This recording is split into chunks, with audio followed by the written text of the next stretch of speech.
Fala galera, beleza? Eu sou o Skitter, tô aqui fazendo mais um Drops, dessa vez em sequência, porque esta merda tem que andar, né? Bom, hidratar a garganta aqui. Hoje eu vou falar de um filme que eu gosto muito, um filme indigesto, chamado Até os Deuses Erram. Deve estar ao contrário aí, porque eu estou filmando pela câmera frontal. Fazer o quê? Um dia a gente cresce. Esse filme é estrelado por Sean Connery, dirigido por Sidney Lumet. Quem não sabe quem é Sidney Lumet, fazer aqui um breve adendo. Bom, eu diria que é um dos maiores cineastas da indústria americana. E se eu fosse colocar algum deles que passou, pelo menos pela seara da Hollywood, entre os maiores da história, ao lado de Hitchcock, ao lado de Stanley Kubrick, vou citar só esses dois, eu sei que tem mais, sempre tem um formado em cinema aí que vem querer apontar e citar, você vai citar logo esses, por que você não cita outros e tal? Porque eu não quero ir aqui pra você. Mas tá, se eu fosse citar alguém que se equiparasse a esses dois, que ao meu ver são os maiores gênios do cinema, os gênios universais do cinema, Stanley Kubrick e Alfred Hitchcock, eu colocaria Sidney Lumet entre eles. Por quê? Porque esse homem tem várias semelhanças com eles, tanto quanto uma assinatura autoral muito distinta, um controle da técnica muito preciso, um controle, na verdade, um controle de tudo o que ele quer trabalhar, além de uma quantidade absurda de filmes bons e uma quantidade mínima de filmes ruins. Acredito até que dos três, ele é o que tem a qualidade mais linear de filmes. Ele também tem a maior quantidade de obras-primas e também porque ele nunca ganhou um Oscar, apesar de alguns filmes dele serem pilares do cinema americano. Alguém aí vai conhecer alguém que conhece 12 Homens e uma Sentença, que já ouviu falar de Sérpico, porque é a adaptação de um caso real de um policial americano, e que também já ouviu falar de Um Dia de Cão. Meu preferido dele é Rede de Intrigas, mas esse vai ficar para outro vídeo. Um Dia de Cão eu acredito que é o filme mais famoso dele, junto com 12 Homens e uma Sentença, que é um assalto a banco, estrelado por Al Pacino, história real de um assalto a banco que deu errado. Ele é citado naquele filme A Senha, Swordfish, pelo John Travolta, bem no início do filme. É um exercício de tensão, um filme de catástrofe, né? Vamos dizer assim. Mas o filme que eu vou falar hoje é Até os Deuses Erram, tradução muito nossa para um filme chamado The Offense, que seria a ofensiva, algo assim no inglês, que é talvez o melhor fruto da parceria do Sidney Lumet com Sean Connery. Lumet foi o diretor que melhor soube extrair o talento da atuação de Sean Connery. Eles protagonizam 3 filmes e tem mais 2 ou 3 na coadjuvância. Na coadjuvância seria o Assassinato no Expresso Oriente e o Negócio de Família com Dustin Hoffman e Matthew Broderick, mas no protagonismo seria o excelente A Colina dos Homens Perdidos, O Golpe de John Anderson e esse que eu estou falando hoje, que é Até os Deuses Erram.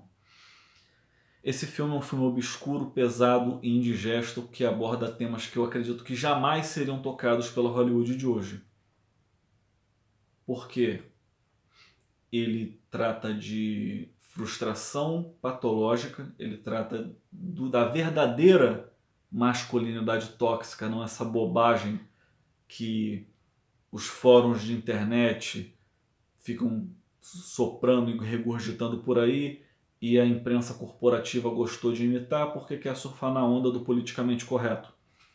Não, ele trata de uma masculinidade tóxica no sentido do peso que a masculinidade traz para si. ainda mais para um homem verdadeiramente masculino, que é o caso que o Sean Connery encarna bem. É até estranho alguém como eu falar dele, porque eu não reflito, eu admito isso, eu não reflito a figura do homem à moda antiga. Mas dá para reconhecer na figura dele alguém que reflete isso e que sofre do peso que isso traz, que ele mesmo aceita. Ele interpreta nesse filme, que é a melhor atuação da carreira dele, um sargento da polícia chamado Johnson, acho que só fica resumido a isso, Johnson, que ele trata de casos violentos, casos de sequestro, casos de assassinato, estupro, e ele está aqui à caça de um estuprador. Não um estuprador, com perdão da expressão, um estuprador como a gente está acostumado a imaginar.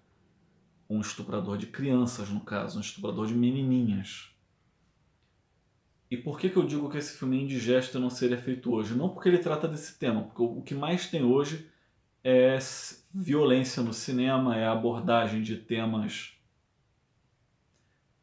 de abuso, de psicopatia, de assédio sexual. O problema é que ele faz isso de maneira muito analítica e ele não se priva de se distanciar da crítica, por mais que ele seja analítico. Esse filme provavelmente é o embrião do que influenciaria o cinema forense, ou pelo menos a estética de narração policial forense, que é muito visível em filmes influentes como Seven,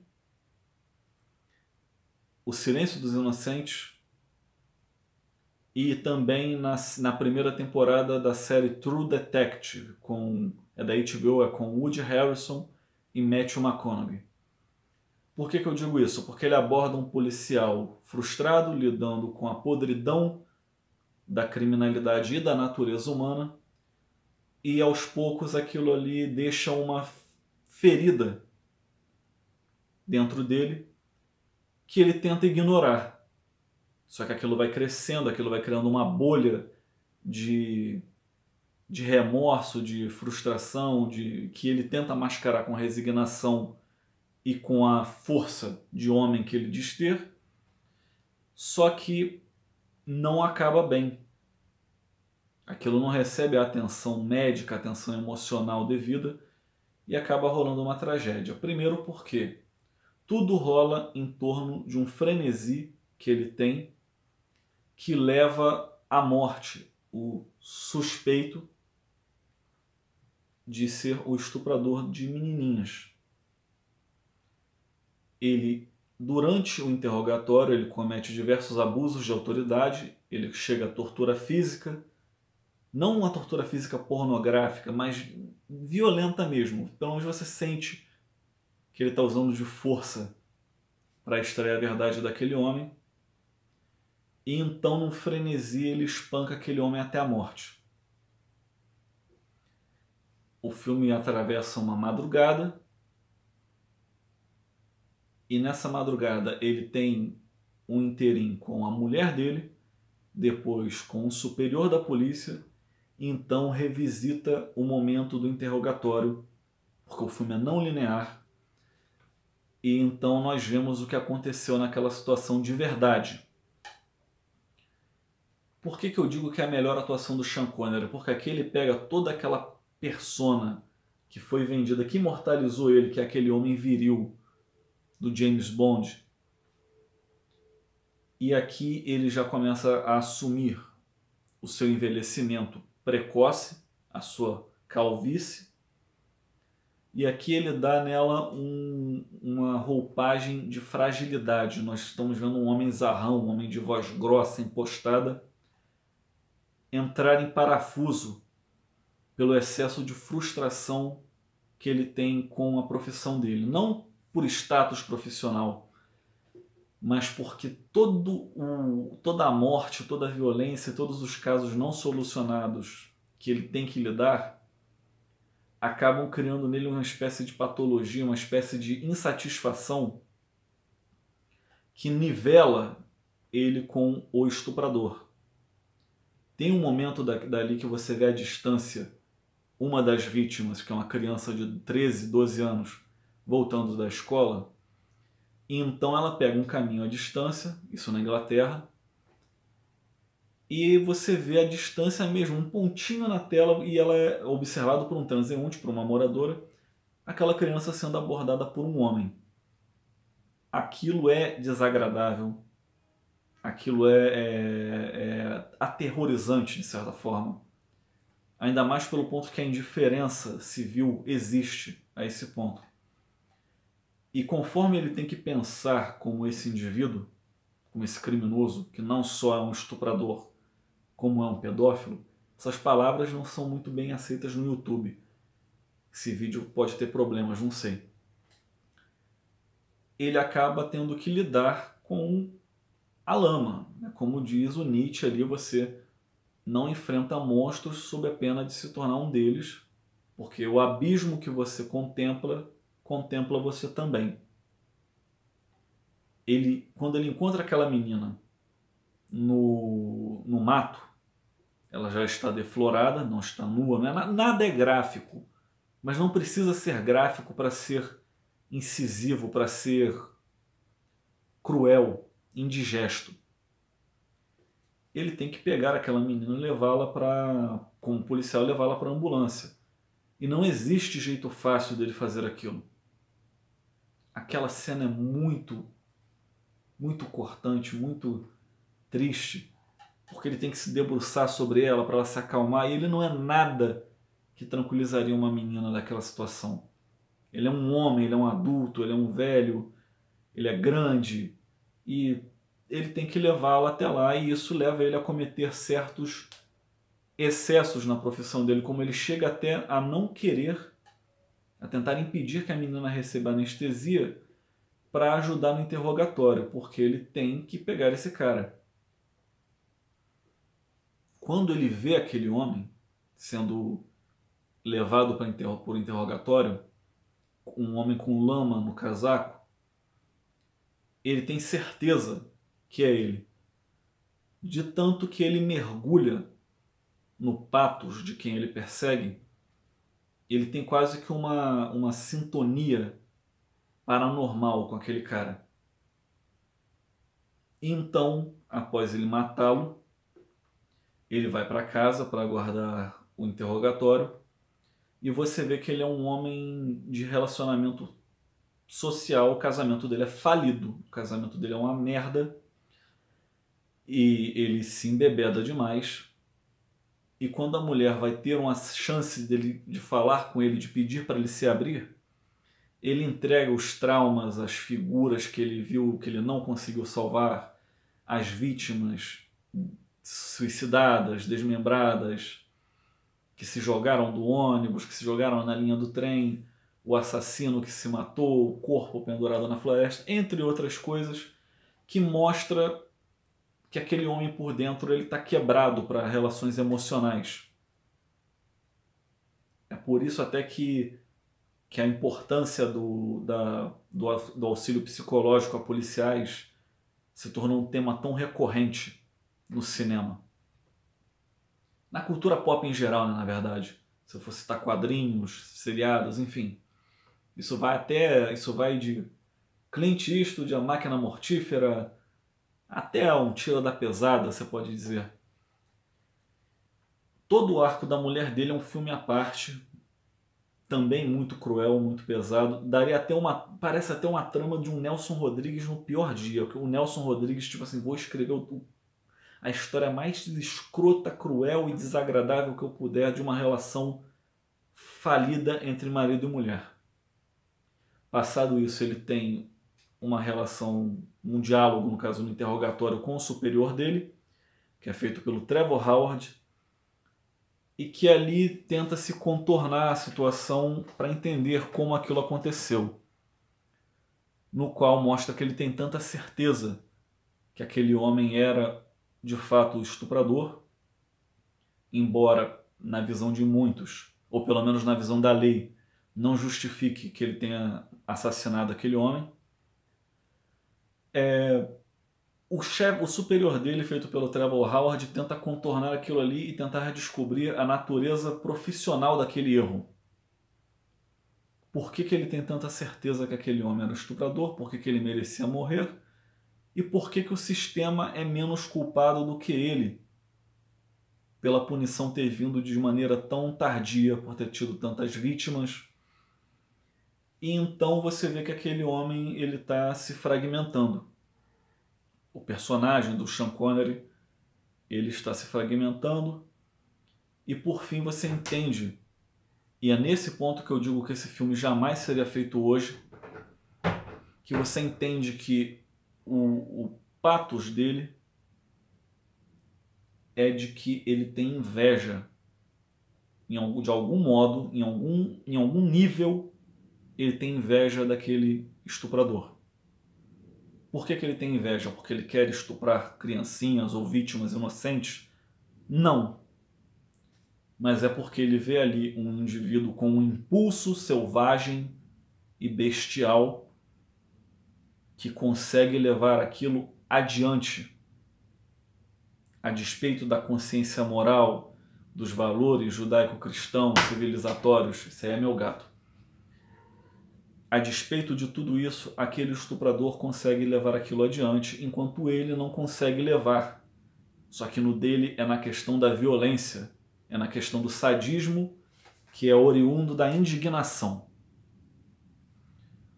O diálogo final que fecha essas três esferas da falência do personagem de Sean Connery, que é a falência social, depois a falência profissional, retrospectivamente com a mulher e com seu superior da polícia. Então você vê a falência espiritual e psicológica daquele homem.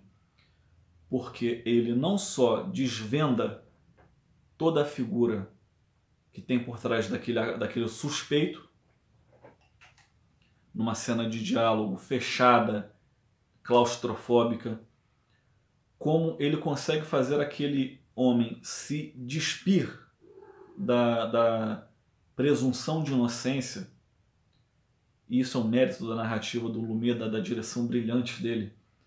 Aquele cara, esse suspeito que foi assassinado, ele é tão pressionado pela figura do Sean Connery em que ele se despe da máscara de civilizado dele e você tem certeza que ele é o criminoso.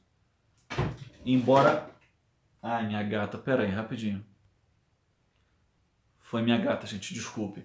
Embora em nenhum momento no filme ele fale em palavras que eu cometi, eu estuprei aquela menina, eu cometi esse crime, eu abusei de várias outras, já que ele era um criminoso serial, a forma como ele surta e se descontrola junto com o personagem do Sean Connery faz você ter certeza que aquele homem é um criminoso, que aquele homem é um maníaco.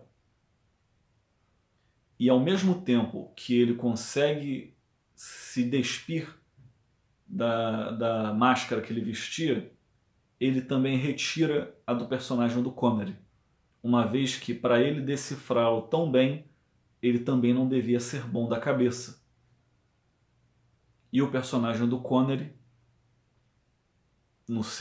tendo que confrontar essa realidade, ele busca o remédio para o que ele sente, para a patologia dele, que é na base da violência. Ele recorre a um impulso selvagem igual ao desse estuprador, só que ao invés disso ele recorre à violência e mata esse homem de tanta porrada. Esse estudo de personagem,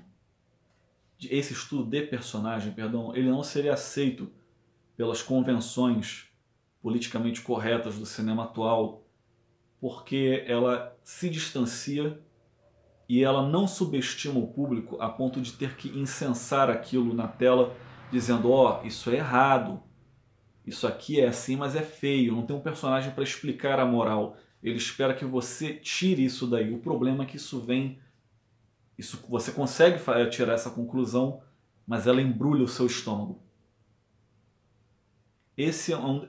estaria entre o meu top 5 do Lumet, talvez no meu top 3. E é com certeza a melhor atuação do ícone, que foi Sean Connery. Eu queria ter gravado esse vídeo quando ele morreu. Mas sim, como eu disse, esse filme é um filme obscuro.